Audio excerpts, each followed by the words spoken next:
Rektir diyeyim.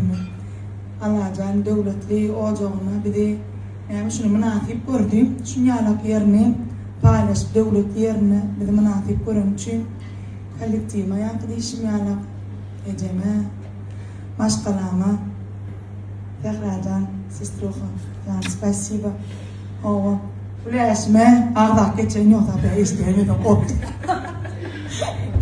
Emmeden çinimden ardından beraberden aydak etmiyor yani adadın diyen doğru. Şunun işte diye bir yerde fiile formatlayan birine hatiretine ya birine yani ya format için gelmeden üstüne de çıkardı. Şu yağışta şu soğuklukta canını sağ olsun. Ova emmeden Allah razı olsun. Tecennen gelirler diye. Ova tecennen gelin körpek yiyeceğim televizana. Ova emmeden köp minnettarlığım bilir yani canını sağ